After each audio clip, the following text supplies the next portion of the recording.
بسم الله الرحمن الرحيم الذي أخرج المرعى فجعله غثاء أحوى سنقرئك فلا تنسى إلا ما شاء الله إنه يعلم الجهر وما يخفى ونيسرك لليسرى فذكر إن نفعت الذكرى سيذكر من يخشى.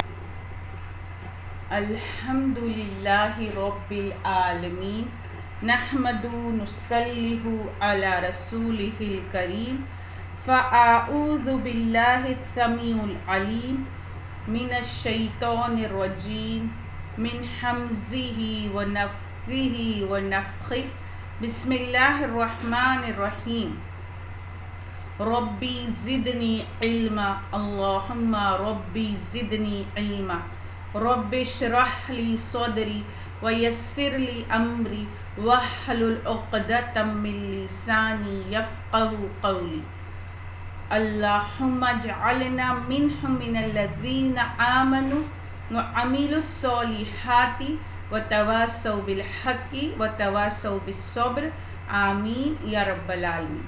ثم اما بعد، السلام علیکم ورحمۃ اللہ وبرکاتہ. تمام طرح کی تعریفیں اس واحد معبود برحق اللہ عز و جل کو لائق و زیبا ہے جس نے ہمیں مسلمان بنا کر پیدا کیا. لاکھوں کروڑوں ہزاروں درود تمام انبیاء اور خاص کر آخری نبی پیغمبر مصطفیٰ صلی اللہ علیہ وسلم پر اور ان کی آل اور ان کے اصحاب پر. لاکھوں کروڑوں ہزاروں شکرانے کے سجدے اور سر تسلیم خم اس واحد معبود برحق کے آگے جس نے ہمیں توفیق دی کہ ہم قرآن کو سمجھ کر پڑھ سکے، ورنہ ہم اس کے اہل نہ تھے. اللہ کے اذن سے انشاءاللہ تعالی آج ہم سورہ الاعلیٰ کا پارٹ 2 دیکھیں گے آیت نمبر 4 سے. بسم اللہ الرحمن الرحیم. آیت نمبر 4.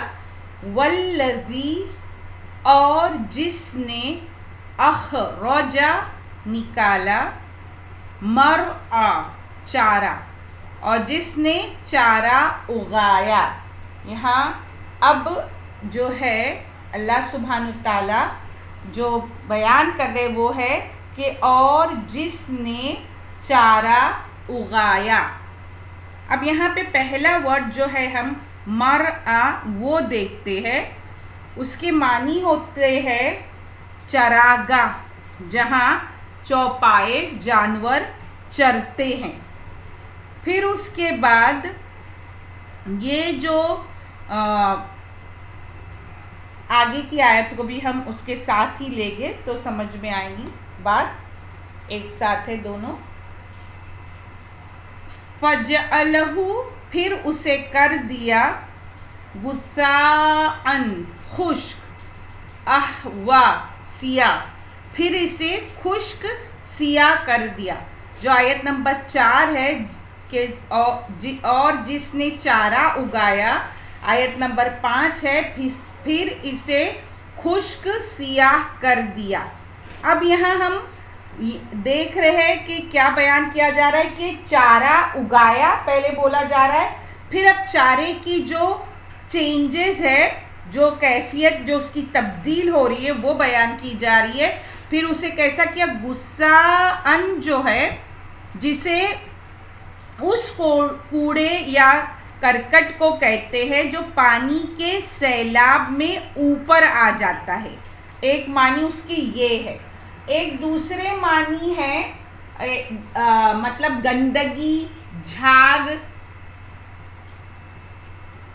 دوسری معنی یہ ہے کہ غصہ جب گھاس خشک ہو جائے تو اسے غصہ کہا جاتا ہے.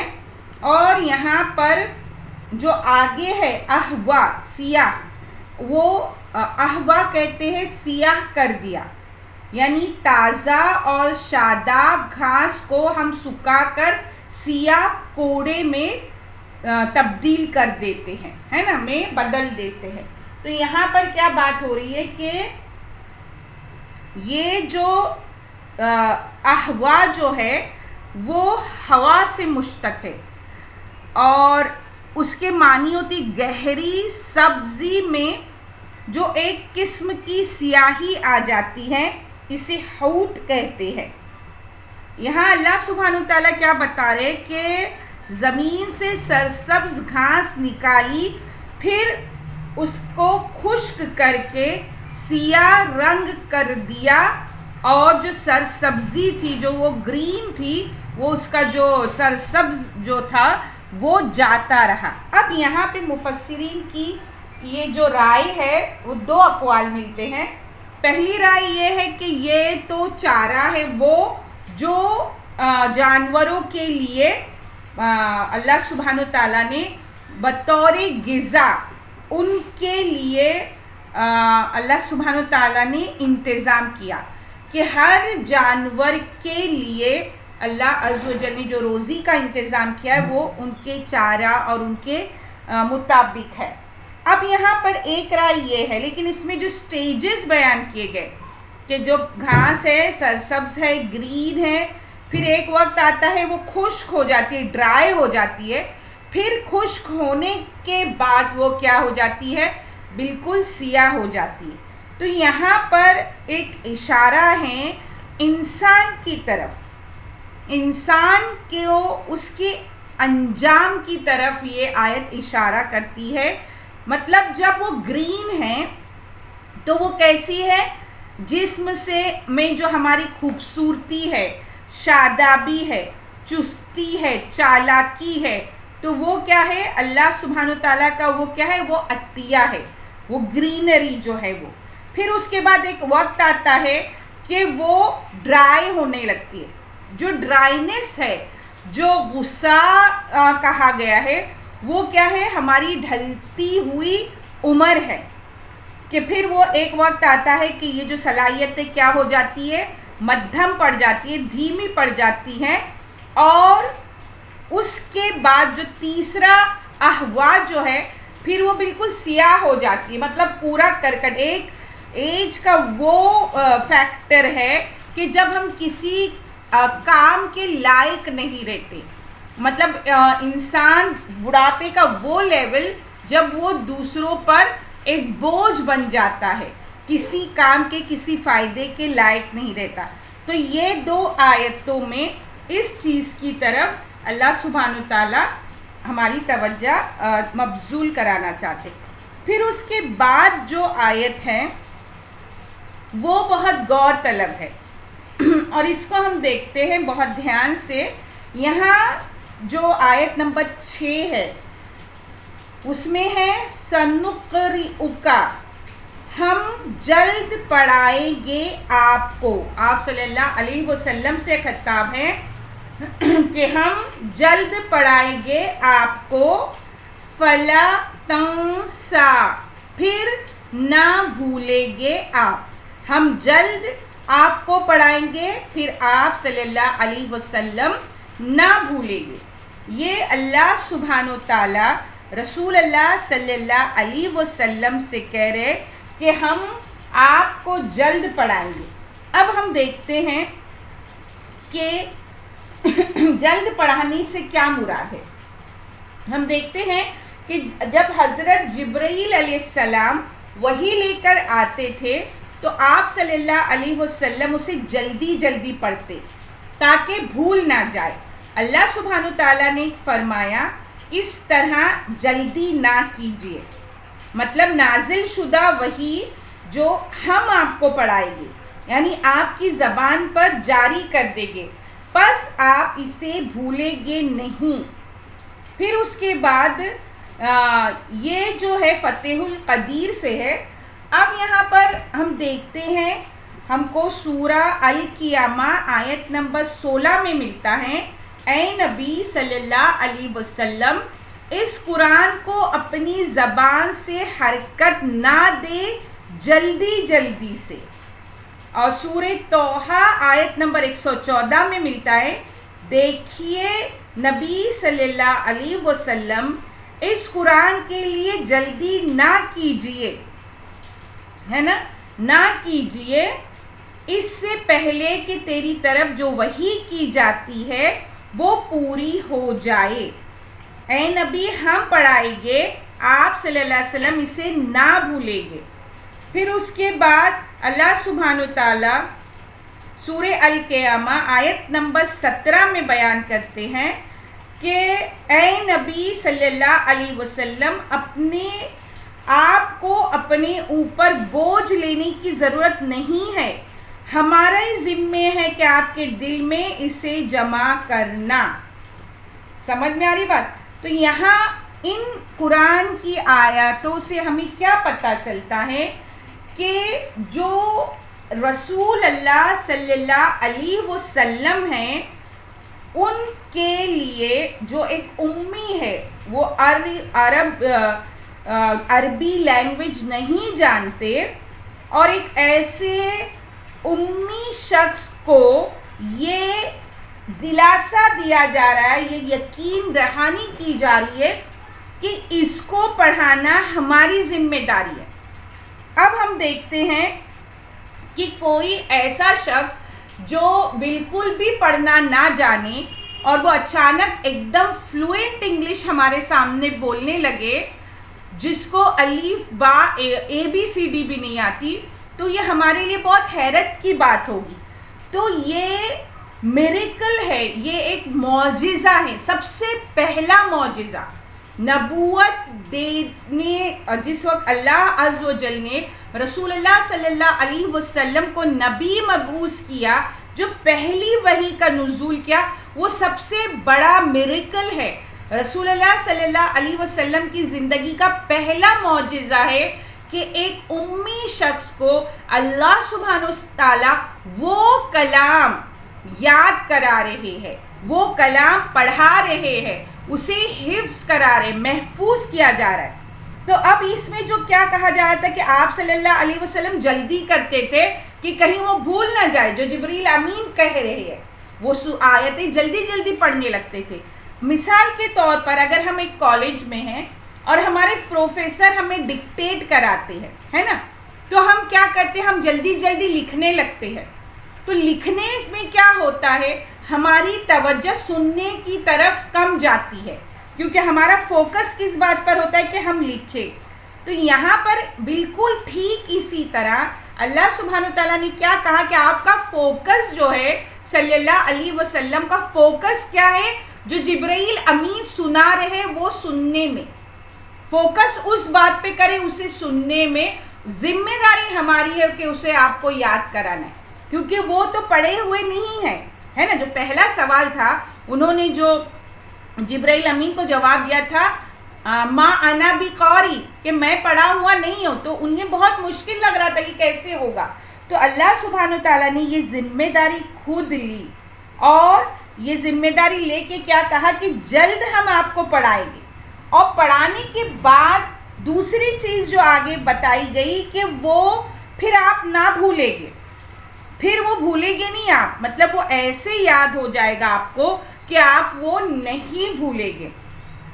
ٹھیک ہے، وہ نہیں بھولیں گے. اگر ہم دیکھتے ہیں کہ رسول اللہ صلی اللہ علیہ وسلم نے جو قرآن کو پڑھا، پھر اس کو یاد کیا، مطلب جو حفظ کرایا گیا، اور ان کی پوری لائف وہ انہیں ایسے بائے ہاتھ تھا کہ انہوں نے بہت سارے پھر جو بھی ان سے سنتے تھے ان کے صحابہ، انہوں نے اس کو ذہن نشین کرایا. اب یہاں پر ایک جو چیز آگے آ رہی ہے وہ آیت نمبر 7 ہے، وہ ہے اللہ. جو اللہ ہے یہاں اسے ہم حرف استثناء کہتے ہیں. مطلب اللہ ما جو شاء اللہ، اللہ چاہے، مگر جو اللہ چاہے. مطلب یہاں جو اللہ ہے اگر کوئی چیز آپ بھولیں گے تو وہ کیا ہوگا؟ جو اللہ آپ صلی اللہ علیہ وسلم کو بھلانا چاہے اور وہ اللہ سبحانہ تعالیٰ کی کسی مصلحت اور حکمت پر مبنی ہوگا. تو یہاں اللہ جو ہے وہ حرف استثناء اس لیے یہاں پر لایا گیا ہے کہ اگر جو بھی آیت آپ نے بھولی یا جو اللہ سبحانہ تعالیٰ آپ کو بھلانا چاہتے تھے یا جو آیت منسوخ کرنا مقصد ہوتا تھا تو یہ اللہ سبحانہ تعالیٰ کی مرضی کے مطابق تھا. پھر اس کے بعد آگے آتا ہے انہو بے شک وہ یعلم جانتا ہے جہرا ظاہر وما اور جو یخفا پوشیدہ ہے. اب یہاں پر اللہ سبحانہ تعالیٰ کیا کہہ رہے ہیں کہ یہاں جو بھی پوشیدہ ہے یا جو بھی ظاہر ہے وہ کیا ہے؟ وہ اللہ سبحانہ تعالیٰ بہتر جانتے ہیں. اب یہاں دیکھتے ہیں کہ یہ عام ہے، جہر قرآن کا وہ حصہ ہے جسے رسول اللہ صلی اللہ علیہ وسلم یاد کر لے اور جو آپ کے سینے سے محو کر دیا جائے وہ مخفی ہے. اس طرح جہر اونچی آواز سے پڑھے، خفی پست آواز سے پڑھے، خفی چھپ کر عمل کرے اور جہر ظاہری عمل، ان سب کو اللہ عز و جل جانتا ہے.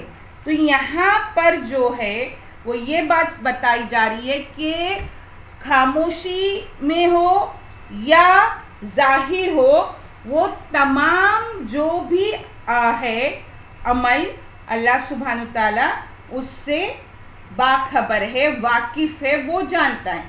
اب یہاں جو آیت نمبر 8 ہے اس کو دیکھتے ہیں ہم.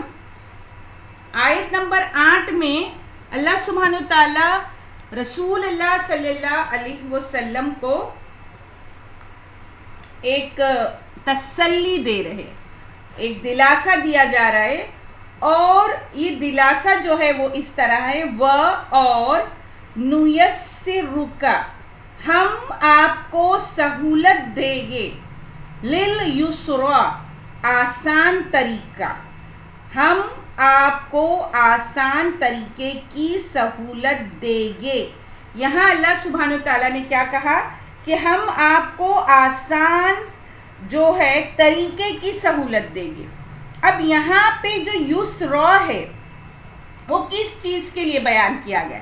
کون سی ایسی چیز ہے جس کے لیے اللہ سبحانہ تعالیٰ نے یسرا یعنی ہم آپ کو سہولت دیں گے یہ بیان کیا؟ تو اس کو ہم دیکھتے ہیں کہ قرآن کی یہ پیشن گوئی تھی جو حرف بحرف پوری ہوئی. کیا پیشن گوئی کی تھی قرآن نے؟ کہ نبی صلی اللہ علیہ وسلم اگرچہ امی تھے لیکن نہ صرف پورے قرآن کو حفظ کرنا آپ کے لیے آسان ہو گیا بلکہ اس کے ساتھ اس کو لوگوں تک پہنچانا، اس کا درس دینا، اس کے ذریعے تذکیر کرنا، اس کی تشریح کرنا اور پر حکمت باتوں کو بیان کرنا، اس کے احکام کو نافذ کرنا. اللہ سبحانہ تعالیٰ نے یہ سب کیا کیا؟ آپ کے لیے آسان کر دیا، یسرا.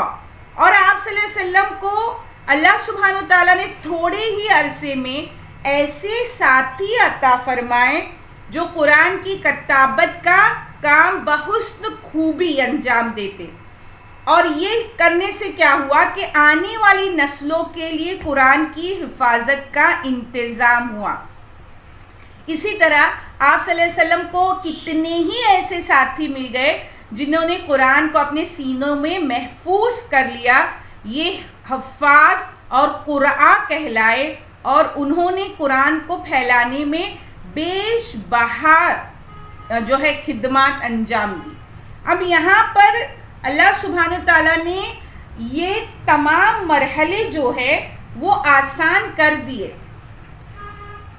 اس کے علاوہ اللہ سبحانہ تعالیٰ نے ایسی شریعت مقرر کی آپ کے لیے جو آسان ہو.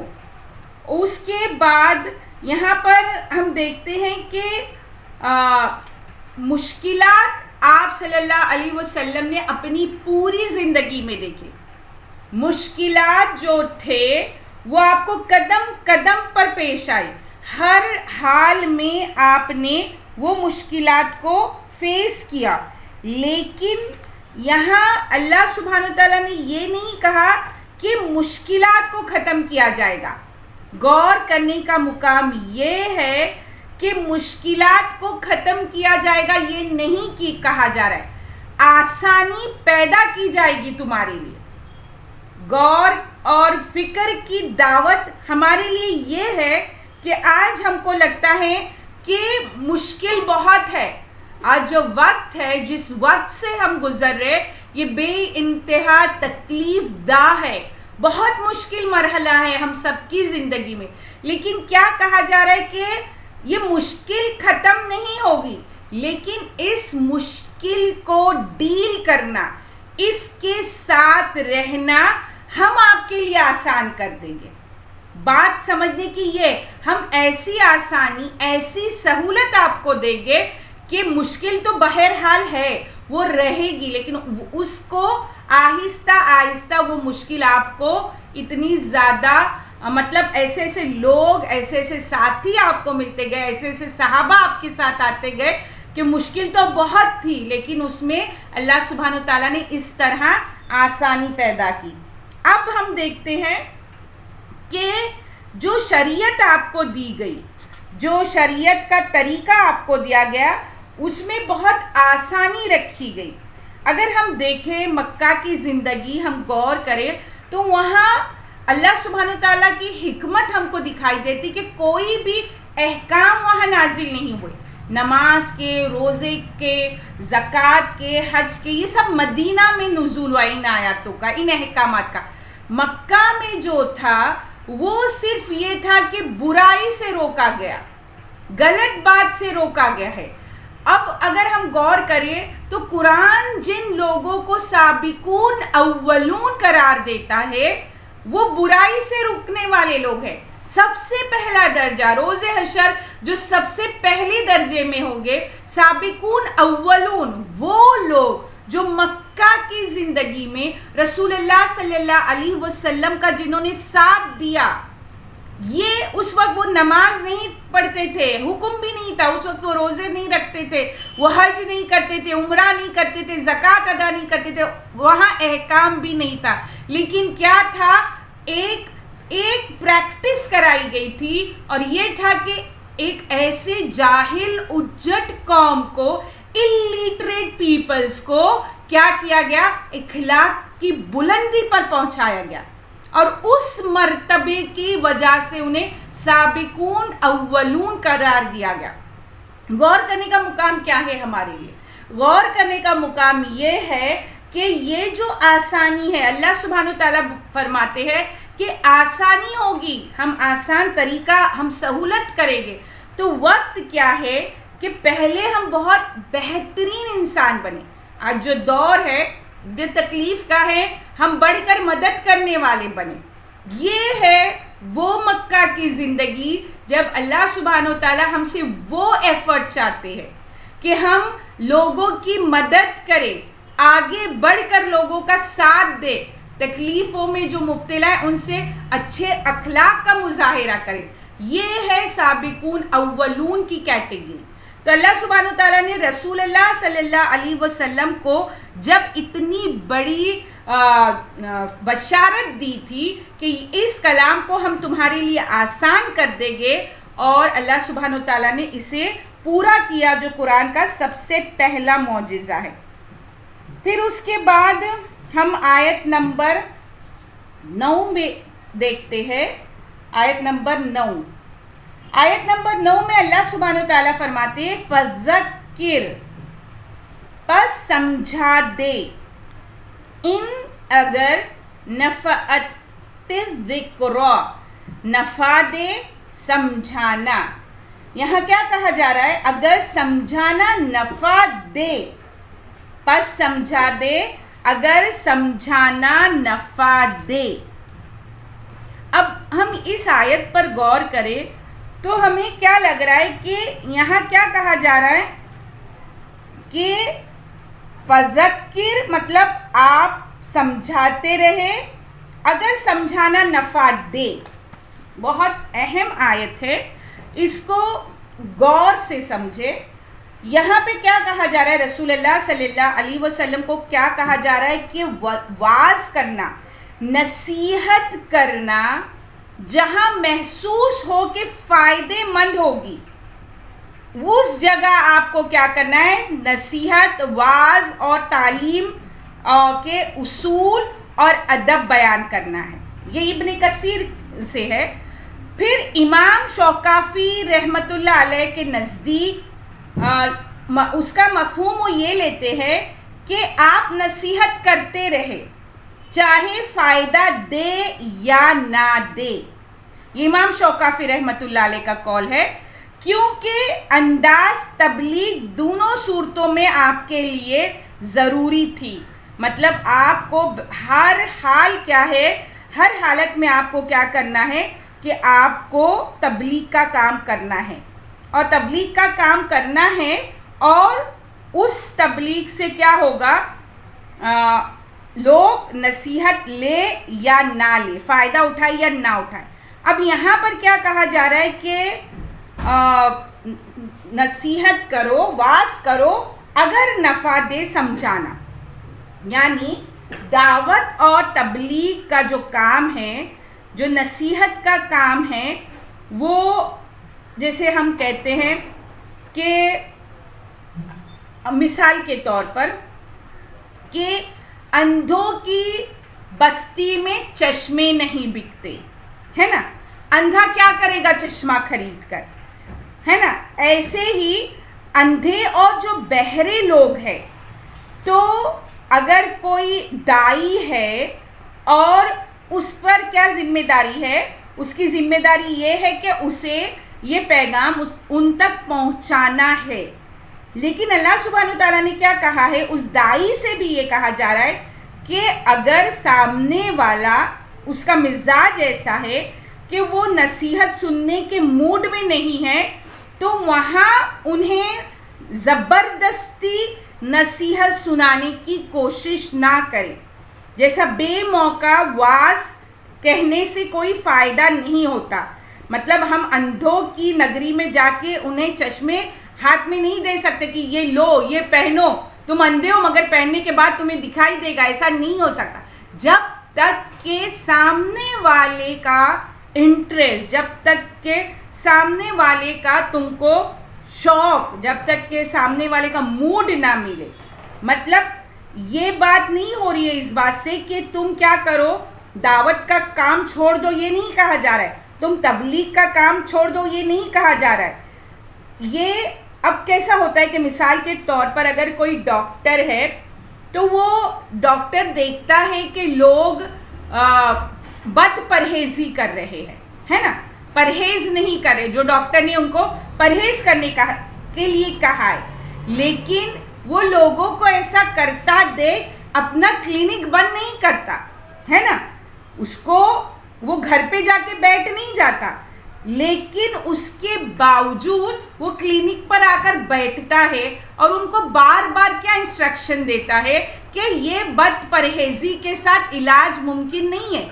اس کے لیے شرط کیا ہے کہ تم کو یہ چھوڑنا پڑے گا. جو نقصان دہ چیزیں ہیں, جو چیزوں سے تمہیں نقصان ہو رہا ہے, وہ چیزیں تم کو چھوڑنی پڑے گی. تو اب ہم کو اگر انبیاء علیہ السلام کے طریقے دعوت پر ہم نظر ڈالیں تو ان کا طریقہ دعوت جو تھا وہ حکمت, موقع محل, مطلب اس بات کا ثبوت دیتا تھا کہ وہ جو اصلاح کا کام کرتے تو اس میں بگاڑ پیدا نہ ہو, ایک بات. اور پھر وہ یہ کبھی نہیں سوچتے تھے کہ آج کتنی بھی مخالفت ہو رہی ہے, کتنے بھی طوفان سے گزرنا پڑے گا, کتنے بھی موجوں کے تھپیڑے کھانے پڑیں گے, وہ تمام اذیتیں برداشت کرنے کے بعد بھی کیا کرتے تھے؟ وہ دعوت کا کام جو ہے مصلحت کی بنا پر کرتے تھے، حکمت کی بنا پر کرتے تھے، موقع محل کا جو ہے وقت کا تعین کر کے کرتے تھے، لیکن اسے چھوڑتے نہیں تھے۔ غور کرنے کا مقام ہمارے لیے یہ ہے۔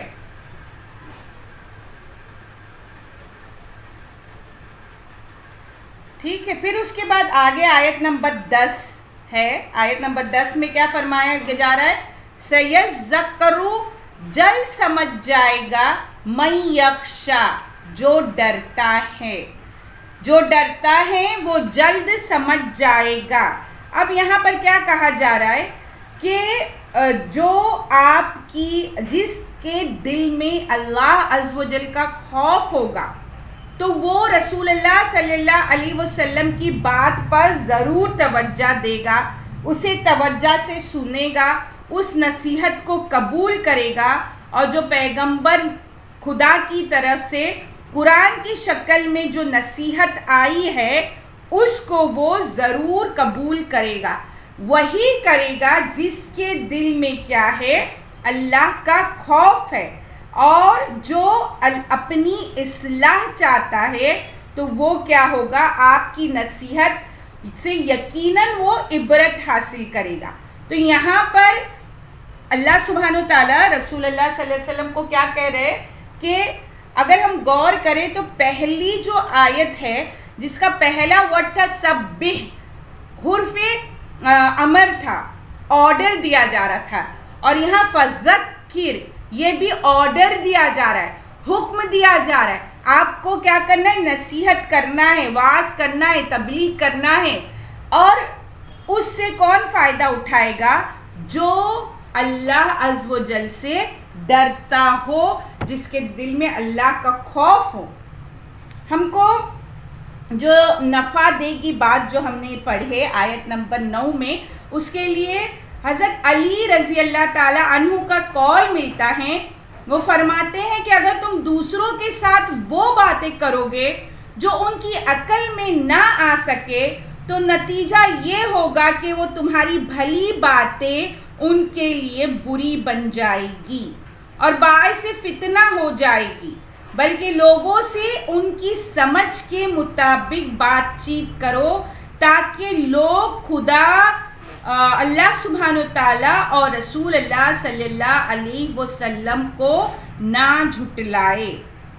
یہ بہت بڑی مطلب بات ہے کہ یہ ضروری ہے کہ ہم کس طرح دعوت کا کام کریں۔ اور پھر اس کے بعد جو اللہ کا خوف رکھے گا، جسے اللہ کی ملاقات پر یقین ہوگا، جو روز حشر اٹھنے کو واقعی جانے گا، مانے گا، تو وہ جو ہوگا وہ تمہاری نصیحت سے کیا کرے گا؟ فائدہ اٹھائے گا، اسے وہ نصیحت فائدہ پہنچائے گی۔ یہاں پر 10 آیت تک ہماری ختم ہوتا ہے۔ اس کے بعد جو ہے آیت نمبر 11 سے انداز بیان جو ہے وہ بدل رہا ہے، اس کا رخ جو ہے وہ بدل رہا ہے۔ تو انشاءاللہ تعالی ہم آیت نمبر 11 سے کل لیں گے۔ آج تک ہم نے آیت نمبر 10 تک کیا ہے۔ تو اللہ سبحانہ تعالیٰ سے دعا ہے کہ جو کچھ ہم سمجھے اس پر عمل کرنے کی توفیق عطا فرما، قول اور فعل کے تضاد سے بچا، بولنے سے زیادہ عمل کرنے کی توفیق عطا فرما۔ وآخر الدعوانا الحمدللہ رب العالمین۔ السلام علیکم ورحمۃ اللہ وبرکاتہ۔ بسم اللہ الرحمن الرحیم۔ سبحانک اللہم وبحمدک نشہد ان لا الہ الا انت نستغفرک ونتوب الیک۔ بسم اللہ الرحمن الرحیم۔ ربنا تقبل منا انک انت السمیع العلیم وتب علینا انک انت التواب الرحیم۔ بسم اللہ الرحمن الرحیم۔ والعصر ان الانسان لفی خسر الا الذین آمنوا وعملوا الصالحات وتواصوا بالحق وتواصوا بالصبر آمین اللہم آمین.